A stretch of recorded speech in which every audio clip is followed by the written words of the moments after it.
다성환인교회 성도 여러분 안녕하세요. 2월 19일 금요일입니다.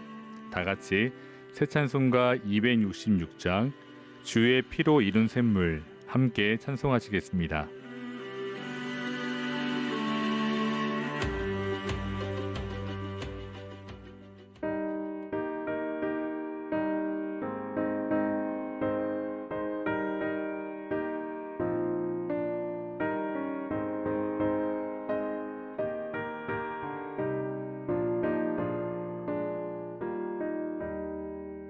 주의 피로 이룬 샘물 참 깊고 넓도다. 구원하는 그 신능력 다 찬송할지라. 찬송하세 주의 보혈 그 샘에 지금 나가 죄의 깊이 빠진 이 몸 그 피로 씻어 맑히네. 죄악 세상 이김으로 거룩한 길 가는 나의 마음 성전 삼고 주께서 계시네. 찬송하세 주의 보혈 그 샘에 지금 나가 죄의 깊이 빠진 이 몸 그 피로 씻어 맑히네.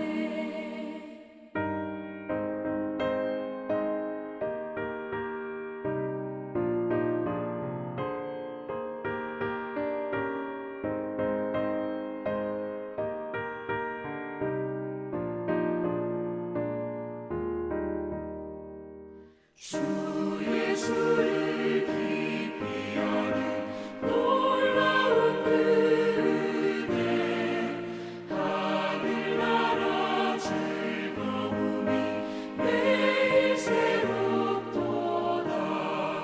찬송하세 주의 보혈 그 샘에 지금 나가 죄의 깊이 빠진 이 몸 그 피로 씻어 맑히네.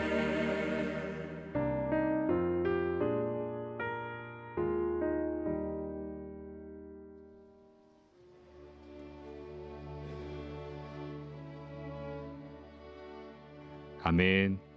오늘 함께 나눌 말씀은 마태복음 15장 1절에서 9절입니다.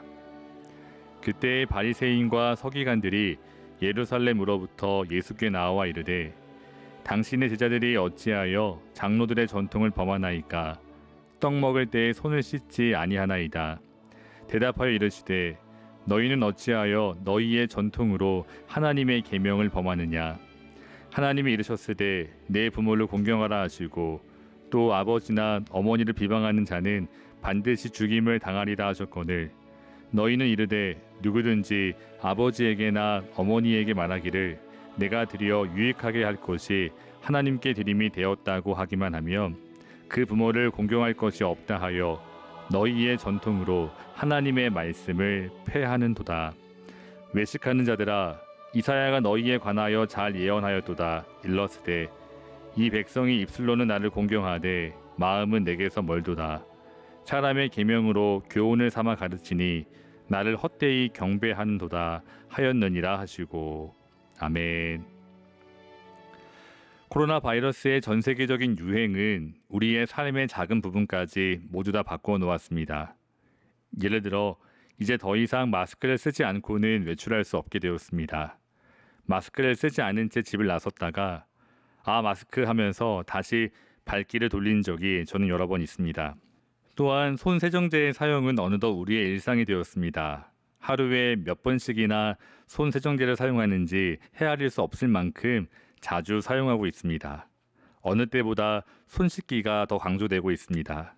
우리 모두의 건강을 위해서 불편하지만 우리가 꼭 지켜야 하는 수칙들입니다. 그런데 성도 여러분, 오늘 본문에서도 손 씻는 일이 논쟁의 발단이 되고 있습니다. 2절을 읽어보시면 바리새인과 서기관들이 예수님께 질문합니다.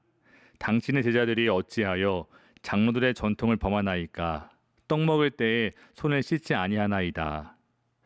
고대 팔레스타인, 이스라엘 지역에서 손을 씻는 일은 아주 중요했습니다. 고온 건조한 기후에서 손의 청결함은 위생과 직결됩니다. 그러므로 손님이 집에 왔을 때 손님에게 손과 발을 씻을 물을 준비하는 일은 가장 중요한 덕목 중 하나였습니다. 그러나 오늘 바리새인과 서기관들을 보면 단지 건강상의 혹은 청결함의 문제를 제기하고 있는 것이 아닙니다. 그들이 오늘 문제를 제기하고 있는 이유는 왜 예수님의 제자들이 장로들의 전통을 지키지 않는가입니다. 왜냐하면 예수님 시대에는 이 장로들의 전통 중 하나로서 식사하기 전에 반드시 손을 씻어야만 했습니다. 성도 여러분, 성경엔 사실 이러한 법이 없습니다. 그 대신에 출애굽기 30장 18절 이하의 말씀을 보시면 이 제사장들이 회막에 들어가기 전 물두멍에서 수족을 씻어야 합니다. 반드시 물로 수족을 씻어야만 죽음을 면할 수 있습니다. 아마도 바리새인들과 서기관들은 그 제사법을 보다 폭넓게 적용하여 보통 사람들도 식사하기 전에 손을 씻도록 가르쳤던 것 같습니다. 마가복음 7장 3절과 4절을 읽어보시면 바리새인들과 모든 유대인들은 장로들의 전통을 지키어 손을 잘 씻지 않고서는 음식을 먹지 아니하며 또 시장에서 돌아와서도 물을 뿌리지 않고서는 먹지 아니하며 그 외에도 여러 가지를 지키어 오는 것이 있으니 잔과 주발과 놋그릇을 씻음이러라 라고 기록되어 있습니다. 이처럼 지금 바리새인들과 서기관들은 왜 예수님의 제자들이 장로들의 전통을 지키지 않고 무시하는가 반문하고 있는 것입니다.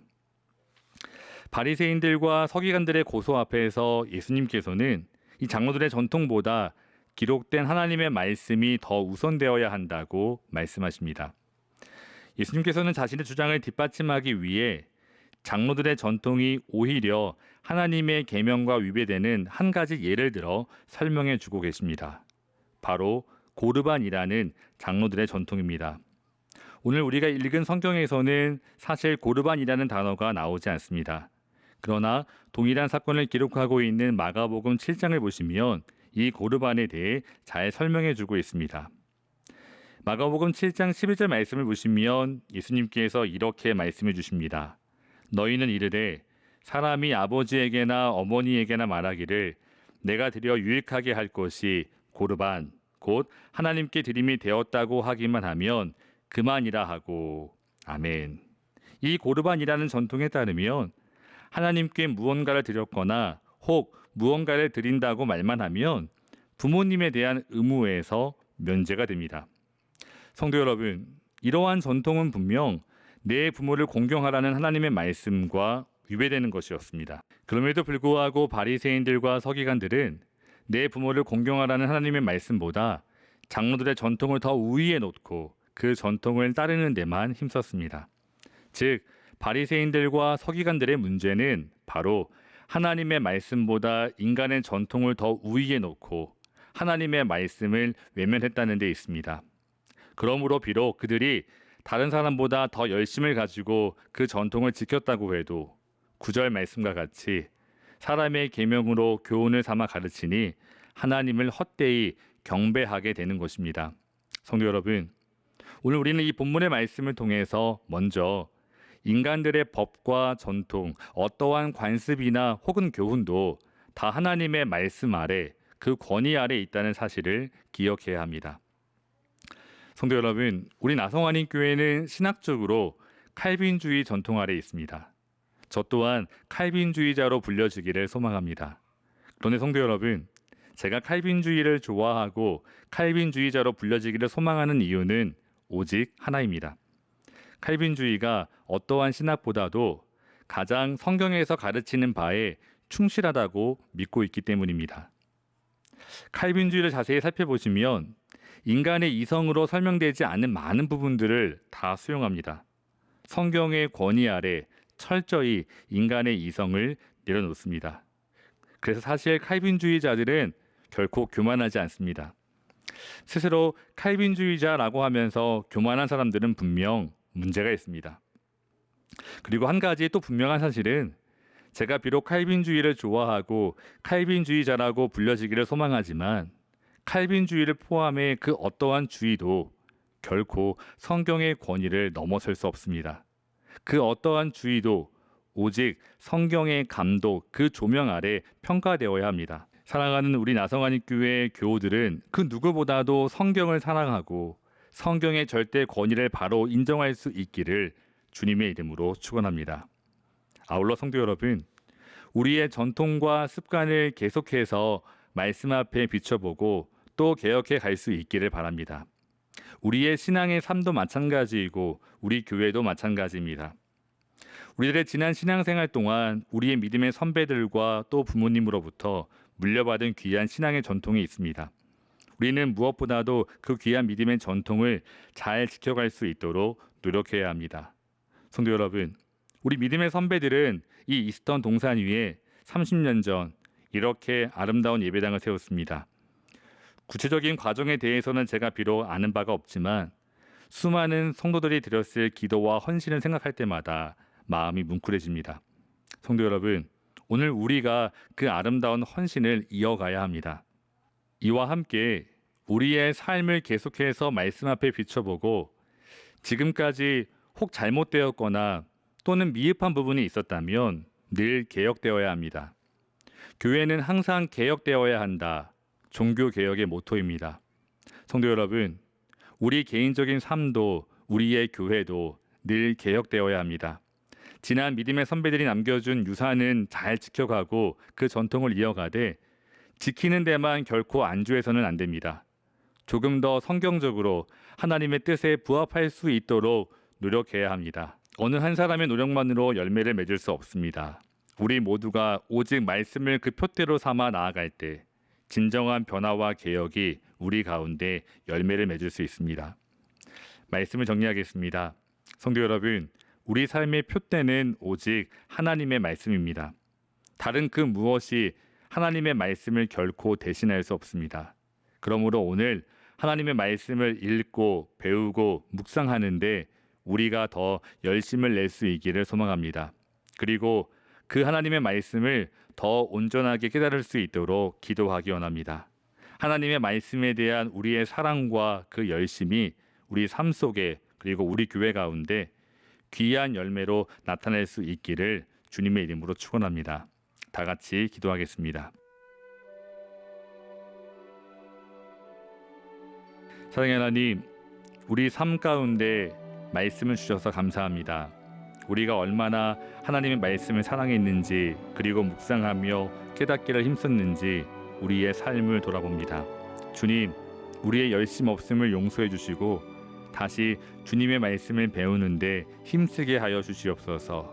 그리고 날마다 말씀 앞에서 우리의 삶도 우리의 교회도 개혁될 수 있도록 인도해 주시옵소서.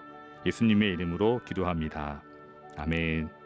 사랑하는 성도 여러분, 오늘도 주 안에서 승리하시기를 주님의 이름으로 축원합니다. 감사합니다.